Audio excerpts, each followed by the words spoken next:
postelectoral en Venezuela está escalando cada vez más. La dirigente del bloque opositor, María Corina Machado, habla de un total de 16 muertos, 117 detenciones arbitrarias y 11 desapariciones forzadas.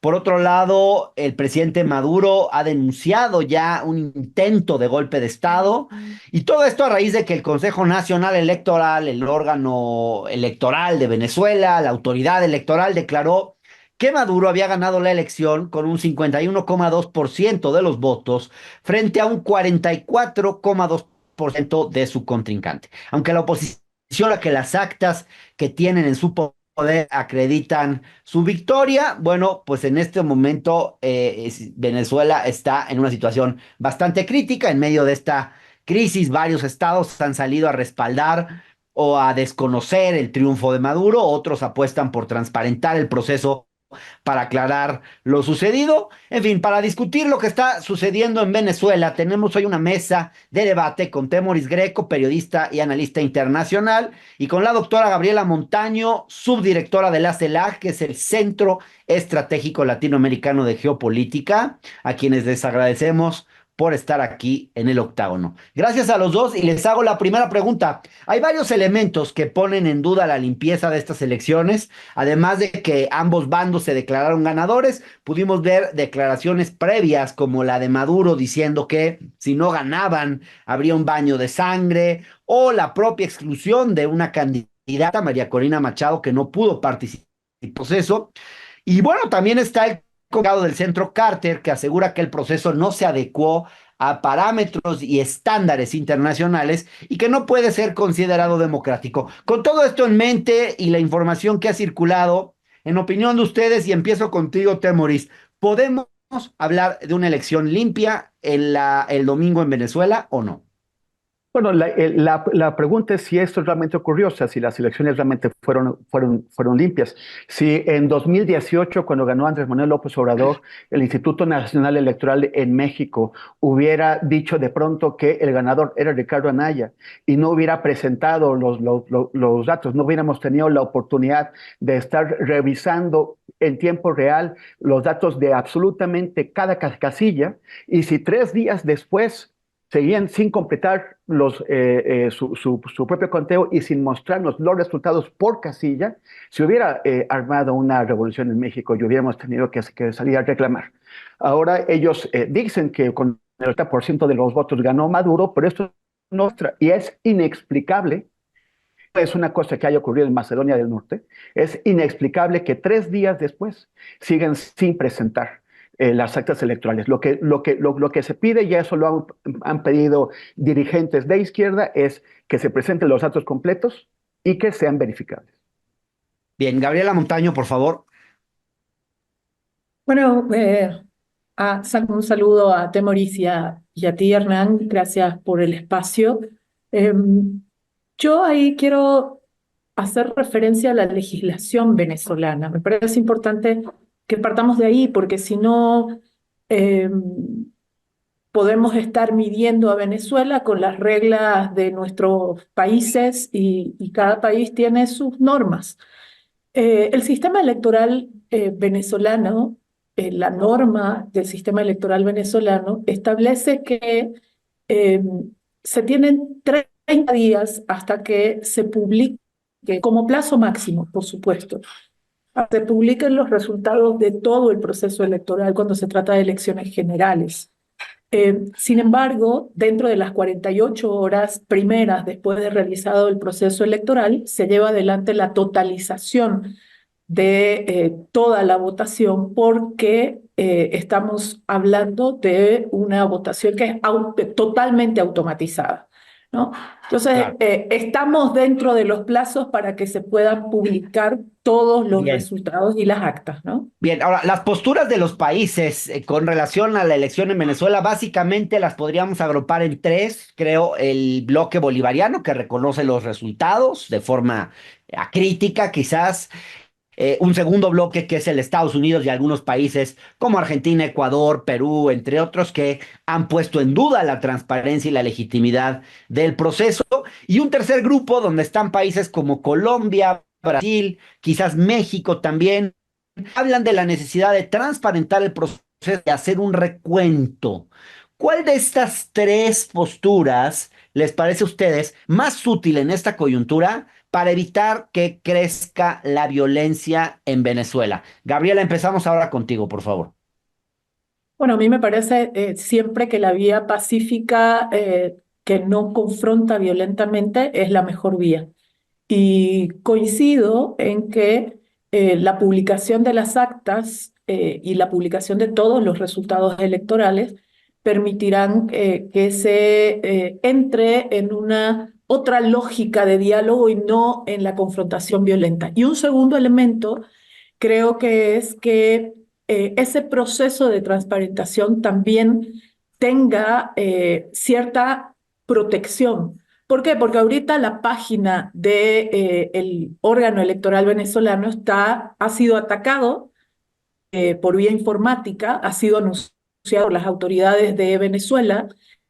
Hoy no hay acceso desde fuera de Venezuela a esa página, por lo tanto no es posible que se puedan visibilizar esos resultados y se tienen que encontrar los mecanismos para proteger al sistema venezolano y que pueda ir publicando esta información de manera clara y transparente a todo el mundo, ¿no? Bien, Temoris. Bueno, yo coincido con lo que dice Gabriela Montaño. Total, la publicación de las actas debería ser la manera de encontrar un resultado que sea transparente y que por lo tanto deba ser reconocido por todas las partes. A mí me parece que tanto de un lado como del otro se apresuraron a declarar ganador a uno o al otro sin que esto ocurra.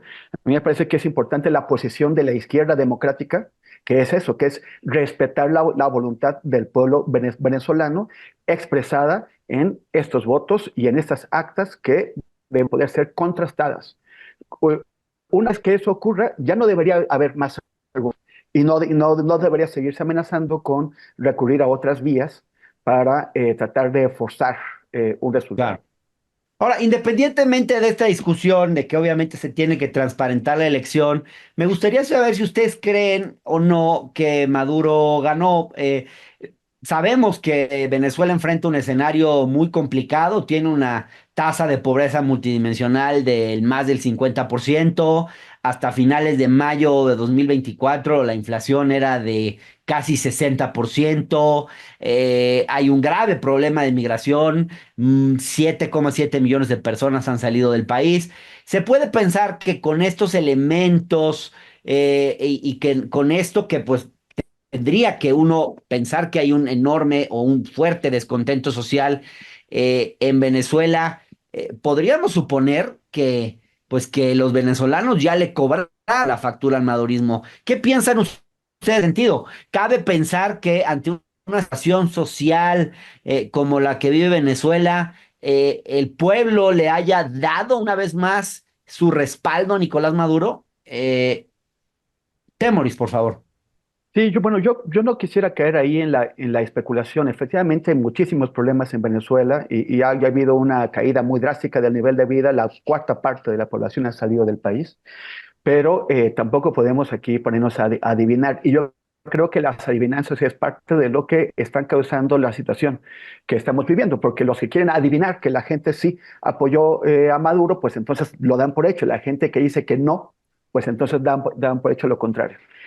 Más o menos la mitad de la población, de acuerdo con los datos de Maduro, votó a favor de él, otra casi mitad votó en contra, de acuerdo con sus datos, y de acuerdo con la oposición, la ventaja del candidato opositor es de más de 2-1, es como de 70-30. Entonces, no lo podemos saber. La única forma que se presenten las actas y que sea posible verificarlo, si no es abonar a un Claro. debate estéril. Gabriela Montaño, ¿qué nos dices?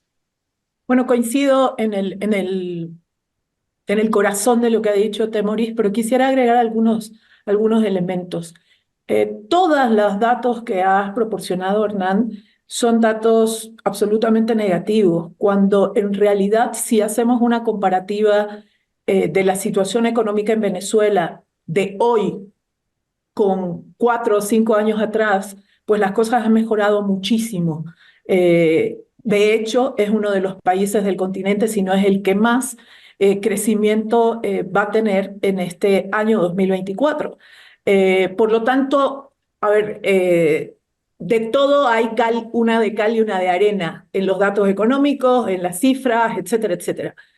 Y coincido en que solamente con la posibilidad de que todo el mundo revise esos datos, esperemos los 30 días, ojalá menos, que establece la ley para que se publiquen todos los resultados del acto electoral.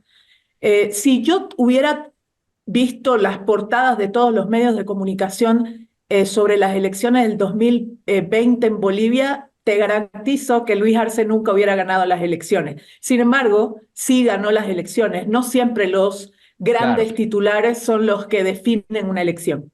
Sin duda, sin duda. Ahora, en el tema venezolano es común que las opiniones estén alineadas a posicionamientos ideológicos, y también pues que la geopolítica influya mucho en esta situación. Eh, Sin embargo, desde hace algún tiempo, pues es cierto que ha crecido la confrontación política en Venezuela, viene creciendo ya desde hace bastante tiempo, pero podemos hablar de que en este país hay hoy un régimen democrático. ¿Cómo ven ustedes en ese sentido el régimen de Nicolás Maduro? Porque ahí hay opiniones muy divididas. ¿Qué nos puedes decir al respecto? ¿Podemos hablar de un régimen democrático en Venezuela hoy, Gabriela? Yo, en primer lugar, no lo consideraría un régimen, sino un gobierno. Y sí considero que es un gobierno democráticamente electo. Un segundo elemento que sirve para responder eso es que quien vive en Venezuela te dice todo lo contrario. Hasta el día de las elecciones, la pacificación en términos de la confrontación política había sido muy grande si comparamos otra vez con lo sucedido en las guarimbas de años atrás. Más bien, el mundo político había ganado en pacificación. Por lo tanto, yo creo que el gran anhelo del pueblo venezolano es resolver todas sus diferencias políticas en paz. Llevaron adelante un proceso electoral el día domingo en absoluta paz, y yo creo que hay que permitirle a ese mismo pueblo venezolano que concluya su proceso electoral en paz. Si hacemos ¿Es un una... gobierno democrático en tu opinión? Sí, lo dije al principio, Sí, lo es. Bien. absolutamente. Temoris, ¿qué nos dices? Me parece que hay opiniones y distintos estándares de lo que es democracia, pero yo quisiera compararlo, por ejemplo, con el proceso electoral que vivimos este año en México. Hubo una campaña de la oposición de derechas por presentar una dictadura o narcodictadura, la llamábamos, en donde, por ejemplo, ellos no tenían libertad para hacer campaña e hicieron campaña con toda libertad en el país, en algunas partes con problemas de seguridad como todos los demás candidatos. Presentaron a los candidatos que quisieron, los eligieron como quisieron, tuvieron pleno acceso a medios de comunicación. Y además hubo un ejercicio electoral con un instituto INE que lo hizo de manera transparente y que no tiene ninguna impugnación mayor. Son impugnaciones puntuales y menores. Esto no es lo que ocurre en Venezuela. La oposición tuvo vetos de candidatos, anulaciones de candidatos, tuvo persecuciones para que se estaban haciendo campaña, arresto de y también de candidatos. Los medios de comunicación están controlados por el Estado, excepto los de la disidencia que están pues arrinconados en Internet, y además el órgano electoral cuyo presidente Elvis Amoroso pues es un amigo personal de Cilia Flores, la pareja de Maduro, ha sido muy cuestionado en su proceder. Entonces, Bien. no es que no haya una democracia, pero sí que hay varias señales de alerta al respecto. Temoris Greco, Gabriela Montaño, muchas gracias. Se nos terminó. Adelante, Gabriela. Un segundito, por favor. Sí, yo así como le exigiría a todos en Venezuela que se puedan revisar las actas, etcétera, también le exigiría a una oposición responsable que al menos lleve adelante los procesos que señala la ley para denunciar aquello que puedan considerar que esté irregular. Eso no ha sucedido. No ha sucedido que ellos muestren actas tampoco, y me parece que hay que tratar de tener cierto equilibrio con unos y con los otros también. Gracias a ambos por estar en el Bueno, octavo. nada más decir que estoy de acuerdo con lo que dice Gabriela Montaño. Bien, saludos.